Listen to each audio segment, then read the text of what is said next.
அம்மா நொஸ்டோ சேனல் நேயர்கள் அனைவருக்கும் அன்பான வணக்கம். இந்த தொகுப்புல ஜூலை மாதத்திற்குண்டான பலன்களை பற்றி தான் தெரிஞ்சுக்க போகிறோம். ஜூலை மாதம் 1ஆம் தேதியிலிருந்து 31ஆம் தேதி வரைக்கும் இருக்குது. இந்த ஜூலை மாதத்தில் ஆடி மாதமும் நமக்கு பிறக்குது. ஆடி மாதம் 15ஆம் தேதியிலிருந்து ஆடி மாதம் 15ஆம் தேதி வரைக்கும் இருக்கும் இந்த ஜூலை மாதம். இந்த ஜூலை மாதத்தில் கிரக நிலைகள் எப்படி இருக்கு அப்படின்னு தெரிஞ்சுக்குவோம். கிரக நிலைகள் அப்படின்னு பார்த்தோம்னா சூரியன் மிதுன மனையில ஜூலை மாதம் 17ஆம் தேதி வரைக்கும் இருக்கிறாரு. அதன் பிறகு கடக மனைக்கு போக போறாரு. செவ்வாய் சிம்ம மனையில இருக்கிறாரு. கேது பகவானும் சிம்மர மனையில தான் இருக்கிறாரு. புதன் கடக மனையில 17ஆம் தேதி வரைக்கும் இருக்கிறாரு. அதன் பிறகு மிதுன மனைக்கு போக போறாரு. வக்ரமா போக போறாரு. சுக்கிரன் ரிஷப மனையில 26ஆம் தேதி வரைக்கும் இருக்கிறாரு. அதன் பிறகு மிதுன மனைக்கு போக போறாரு. குருவும் மிதுனத்துல தான் இருக்கிறாரு. சனி பகவான் மீன ராசியிலையும் ராகு பகவான் கும்ப ராசியிலையும் இருக்கிறாரு. இப்படிப்பட்ட கிரக நிலைகளோடும் கிரக மாற்றங்களோடும் இந்த ஜூலை மாதம் அப்படிங்கிறது தொடங்குது. இந்த ஜூலை மாதம் ஆனி மாதம் 17ஆம் தேதி செவ்வாய்க்கிழமை மிதுன லக்கணத்திலையும் திருவோண நட்சத்திரத்திலையும் நமக்கு பிறக்குது. இந்த ஜூலை மாதத்துல எப்படிப்பட்ட பலன்கள் கிடைக்க போகுது அப்படிங்கறத நம்ம விரிவாவே தெரிஞ்சுப்போம்.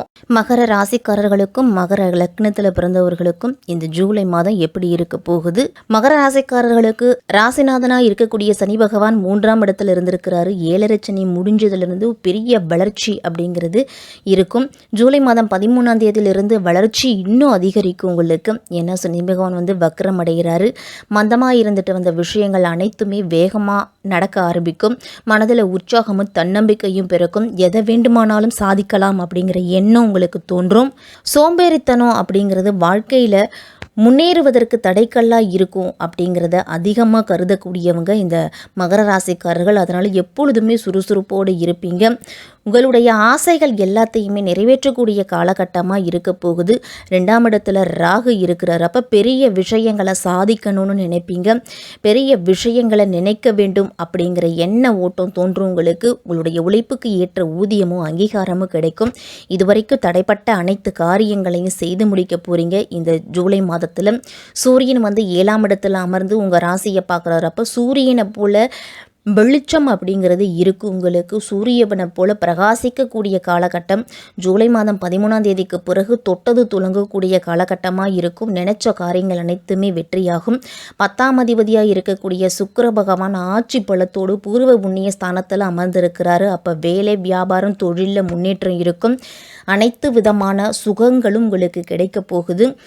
மாற்றங்கள் அனைத்தும் வரக்கூடிய மாதம். அதே மாதிரி அனைத்து விதமான சுபகாரியங்கள் வண்டி வாகனம் பாக்கியங்கள் வாங்கக்கூடிய அமைப்பு இருக்குது. தொழிலில் மாற்றத்தை செய்து வருவீங்க. இந்த மாதத்தில் கூடுதல் தொழில் செய்வது, வேலை மாற்றம், உத்தியோக மாற்றம், இடமாற்றம் அப்படின்னு எதையாவது ஒரு மாற்றம் கொண்டு வரணும் அப்படின்னு நினைப்பீங்க. அதற்குண்டான செயல்பாடுகள்லேயும் நீங்கள் இறங்குவீங்க. நீண்ட நாட்களாக காத்திருந்த பதவி உயர்வு கிடைக்கும். கலைத்துறையில் இருக்கிறவங்களுக்கெல்லாம் புதிய வாய்ப்புகள் தேடி வரும். அழகு சம்பந்தப்பட்ட கலைத்துறை, ஜவுளித்துறை, இந்த துறைகள் எல்லாமே இந்த மாதத்தில் முன்னேற்றம் லாபம் அப்படிங்கிறது இரட்டிப்பாக இருக்கும். 2ஆம் அதிபதி தனம் வாக்கு குடும்பஸ்தானம் சொல்லக்கூடிய 2ஆம் இடத்துல ராகு இருக்கிறாரு. அப்போ பணவரவு அதிகரிக்கும். பிரம்மாண்டத்துக்கு காரகத்துவமான ராகு பகவான் 2ஆம் இடத்துல இருக்கிறாரு. அப்போ பிரம்மாண்டமான பணவரவு, வெளிநாட்டிலிருந்து பணவரவு, தொழில் மூலம் பணவரவு அப்படிங்கிறது கிடைக்கும்.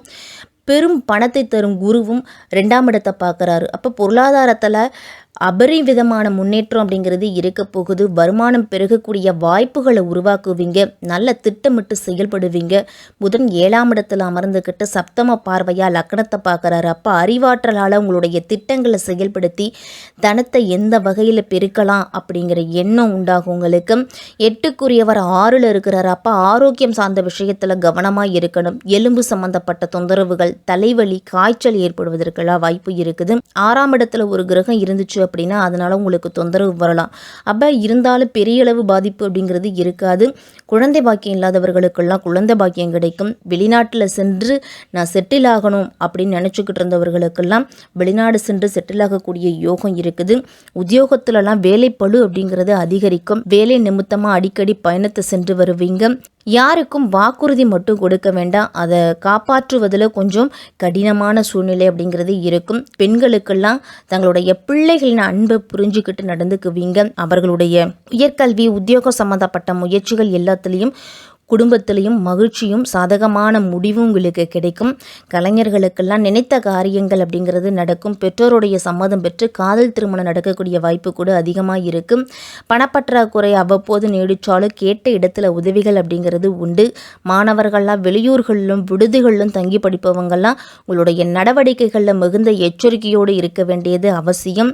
இந்த மாதம் உங்கள் ராசிநாதன் சனி பகவான் அனுகூலமாக இருக்கிறாரு. யோகாதிபதி சுக்கிரனும் பக்கபலமாக இருக்கிறாரு. அப்போ சிக்கனத்தோடு செயல்படணும்.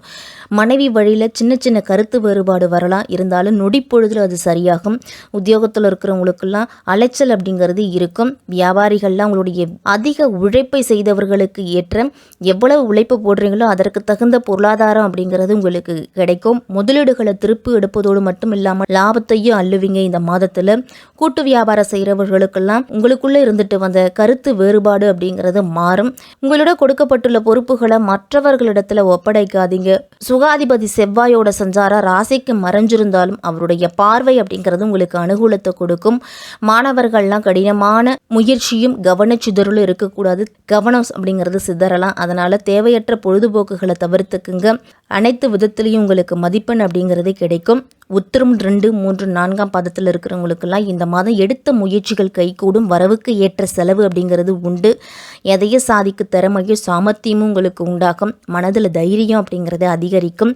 மாணவர்களால் தேவையற்ற குற்றச்சாட்டுக்கு ஆளாக வேண்டிய சூழ்நிலை வரும்.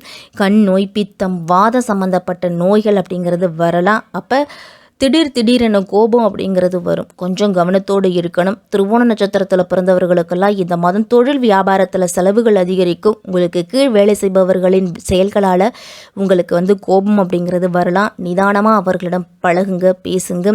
பழைய பாக்கிகளை வசூலிப்பதில் வேகத்தை காட்டுவீங்க. உத்தியோகம் தேடிக்கிட்டு இருக்கிறவங்களுக்கெல்லாம் நல்ல வேலைவாய்ப்பு கிடைக்க போகுது. அலுவலகத்தில் சக ஊழியர்களிடத்திலையும் மேலதிகாரிகளிடமும் வீண் விவாதங்கள், வீண் பேச்சுவார்த்தைகள், வீண் விவண்டாவாதங்களை தவிர்த்துக்குங்க. அவிட்டம் 1ஆம் பாதம் 2ஆம் பாதத்தில் இருக்கிறவங்களுக்கு கணவன் மனைவிக்கு இடையே திடீரென வாக்குவாதம் அப்படிங்கிறது ஏற்படும். சற்று கவனமாக பேசுவதன் மூலம் குடும்பத்தில் பிரச்சனைகள் வராமல் பார்க்க முடியும். விருந்தினர்கள் வருகையால் செலவு அப்படிங்கிறது இரட்டிப்பாக இருக்கும். குடும்பத்தினரின் ஆரோக்கியத்தினால செலவுகள் அப்படிங்கிறது வரலாம். அக்கம் பக்கத்தினருடன் சில்லறை சண்டைகள் அப்படிங்கிறது வரும். அப்போ அவர்களிடத்தில் கொஞ்சம் எச்சரிக்கையாக பழகணும். வழியை சென்று உதவுவதன் மூலம் உங்களுக்கு வீண் பழிகள் ஏற்படலாம். அப்படிங்கிறதால எல்லா விதத்திலையும் கொஞ்சம் எச்சரிக்கையோடும் கவனத்தோடும் இருக்கணும். இந்த மாதத்தில் சனிக்கிழமை தோறும் அருகில் இருக்கக்கூடிய சிவன் கோயிலுக்கு சென்று சிவபெருமானை வழிபட்டுட்டு வாங்க. அதே மாதிரி உங்களால் முடிஞ்ச உதவிகளை மாற்றுத்திறனாளிகளுக்கோ இல்லை உங்களை தேடி வருபவர்களுக்கோ செய்யுங்க. இந்த ஜூலை மாதத்தில் மகர ராசிக்காரர்கள் உடல் ஆரோக்கியத்தில் மட்டும் கவனத்தோடு இருக்கணும். குலதெய்வ கோவிலுக்கு சென்று ஒரு முறை குலதெய்வத்தை மனதார கும்பிட்டுட்டு வாங்க. உங்களுடைய வாழ்க்கை அப்படிங்கிறது சிறப்பாக இருக்கும் இந்த மாதம்.